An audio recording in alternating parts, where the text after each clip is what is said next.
Welcome to Seniors Money, where we're dedicated to helping you navigate the complex world of retirement finances. I'm Michael, your guide through the maze of pensions, benefits, and financial strategies designed for our golden years. Today, we're diving into a topic that's making waves across Canada, a game-changing announcement that could significantly boost your monthly income. That's right, the Canada Revenue Agency CRA has just dropped a bombshell that's set to transform the financial landscape for seniors living on fixed incomes. Are you ready to discover how this could put an extra $2,500 to $4,300 in your pocket each month? Stay tuned, because this information could be the key to unlocking a more comfortable, worry-free retirement. Now I know what you're thinking. Michael, that sounds too good to be true. What's the catch? I hear you, and I've been in your shoes. As someone who's navigated the twists and turns of retirement planning for decades, I've seen my fair share of exaggerated claims and false promises. But this time it's different. This isn't some get-rich-quick scheme or a marketing ploy. This is real substantial change coming directly from the Canadian government, aimed at supporting those who've worked hard their entire lives and now find themselves struggling to make ends meet on a fixed income. Let's rewind a bit. Over the past few years, we've all felt the pinch of rising costs. Groceries, utilities, healthcare, everything seems to be getting more expensive by the day. For those of us relying on pensions and government benefits, this inflation has been more than just an inconvenience. It's been a source of genuine anxiety. How do you stretch a fixed income when the prices around you keep climbing? It's a question that's kept many of us up at night, wondering if we'll have to cut back on essentials or worse, dip into savings meant to last us through our retirement years. The Canadian government has been listening, and they've recognized the unique challenges faced by seniors. In a move that's as compassionate as it is unprecedented, they've announced a significant boost to two crucial income sources for retirees: the Guaranteed Income Supplement, GIS, and the Canada Pension Plan, CP. But this isn't just a minor adjustment or a one-time bonus. We're talking about doubling the monthly payments for all eligible seniors. Yes, you heard that right. Double. Let's break down what this means in real terms. Currently, the maximum monthly GIS payment is around $1,250. It's a lifeline for low-income seniors, helping to cover basic needs like food, housing, and medical expenses not covered by provincial health plans. Now, with this new initiative, that amount is set to double to approximately $2,500 per month. That's an additional $1,250 in your pocket every single month. Money that can make a world of difference when you're living on a tight budget. But wait, there's more. The Canada Pension Plan, or CPP, is also getting a substantial boost. Many of us have paid into CPP throughout our working lives, viewing it as a cornerstone of our retirement planning. Currently, the maximum CPP payment hovers around $1,800 per month. It's a significant sum, but in today's economy, it doesn't stretch as far as it used to. Here's where the game changer comes in. The CRA's announcement means this amount will also double, bringing the maximum CPP payment to about $3,600 per month. Let's put this into perspective with some real-life scenarios. Meet Margaret, a 72-year-old widow living in Vancouver. She worked as a teacher for 35 years, making steady CPP contributions. Now retired, she receives the maximum CPP benefit of $1,800 and the full GIS of $1,250, totaling $3,050 per month. It's enough to cover her rent-controlled apartment and basic needs. But there's little left for anything else. Some months, she has to choose between buying her favorite tea or treating her grandchildren to ice cream. Under the new plan, Margaret's financial picture changes dramatically. Her CPP doubles to $3,600, and her GIS jumps to $2,500. That's a total of $6,100 per month, over $3,000 more than she was receiving before. Suddenly, Margaret isn't just scraping by, she has options. She can afford her tea and ice cream treats without worry. She can finally fix that leaky faucet and replace her worn-out winter coat. She might even be able to fulfill her dream of taking a river cruise through Europe, something she and her late husband always talked about but never managed to do. Or consider Robert and Maria, a couple in their late 60s living in Montreal. Robert worked in construction for most of his life, while Maria balanced part-time work with caring for their children, and later, their aging parents. Robert receives close to the maximum CPE at $1,700, while Maria gets a more modest $800. They both qualify for partial GIS, each receiving $800. Their combined monthly income is $4,100. Not insignificant, but with Montreal's high cost of living and Maria's ongoing medical expenses for her diabetes, they're constantly juggling bills. The double payments change everything for Robert and Maria. Robert's CPP jumps to $3,400 and Maria's to $1,600. Their GIS payments also double to $1,600 each. Now they're looking at a combined monthly income of $8,200.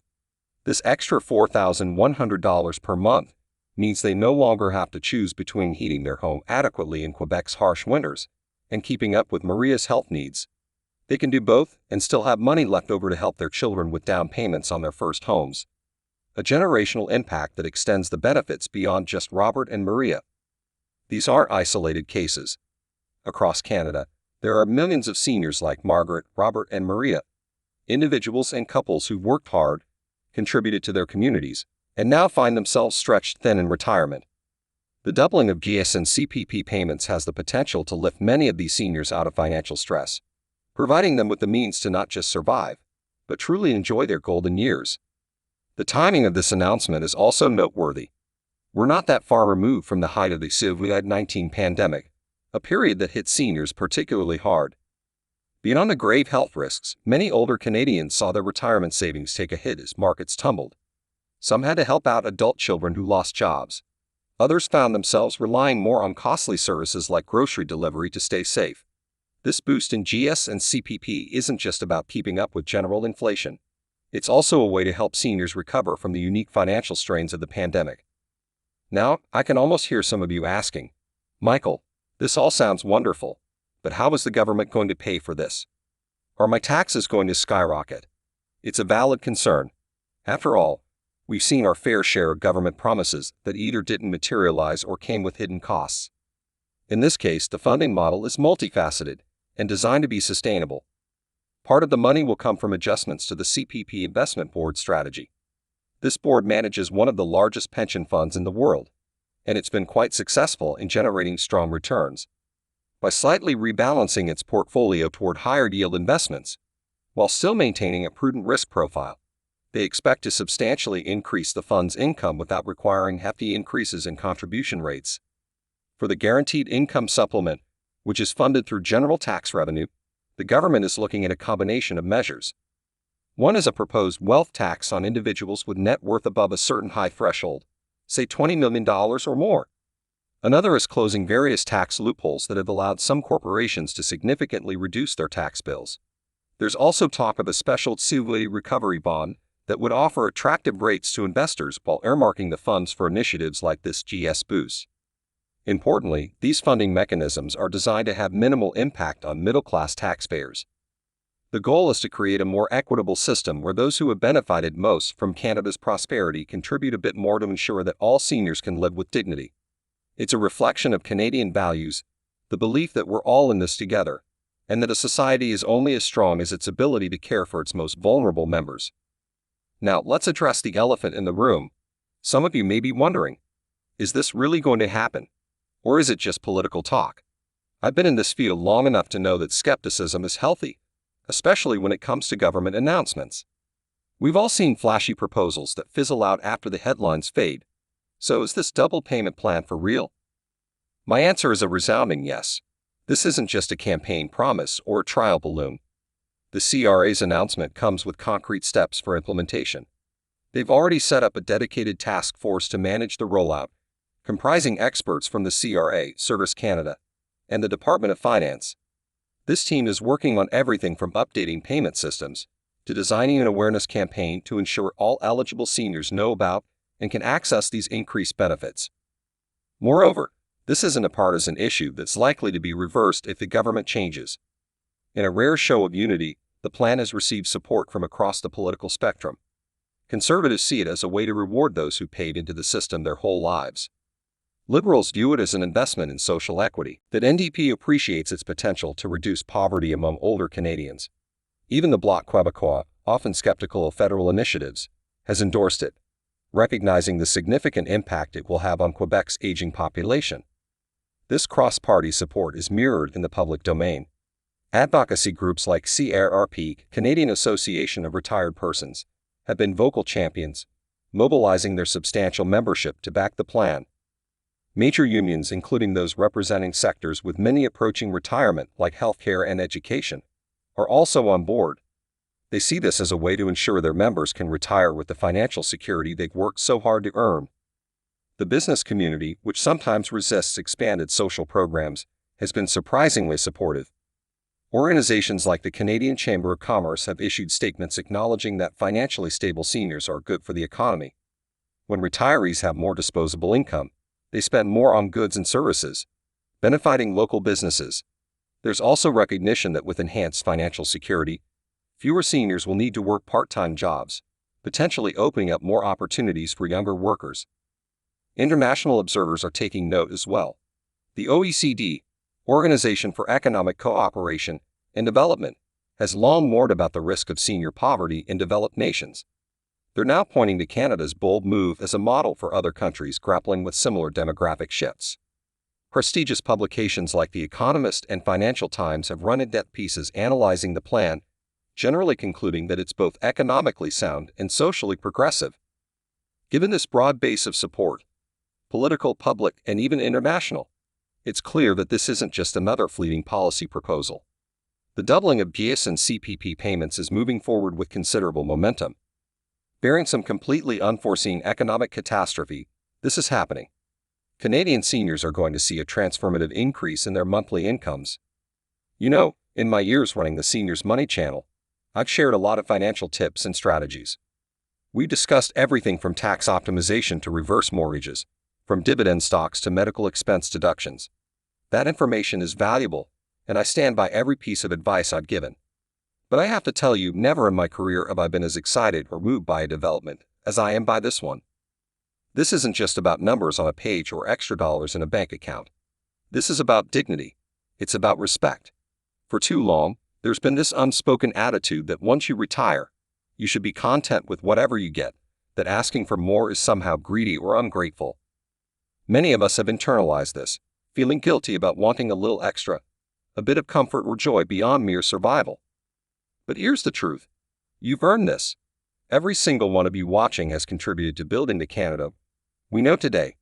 Whether you were a teacher shaping young minds, a construction worker building our cities, a nurse caring for us in our most vulnerable moments, or a small business owner creating local jobs, you've given your best years to make this country what it is. The doubled GIS and CPP payments aren't charity. They're an acknowledgement of your lifelong contributions. They're Canada saying, thank you for your hard work. Now it's our turn to take care of you. On a personal note, this hits close to home for me. Many of you know that I started Seniors Money after watching my own parents struggle in retirement. My dad worked in a paper mill for 40 years, often doing night shifts. My mom was a bookkeeper who also looked after her elderly parents. They were the epitome of fiscal responsibility, clipping coupons, buying generic brands, taking modest vacations to visit family rather than exotic resorts. Yet despite their prudence, their final years were marked by constant financial anxiety.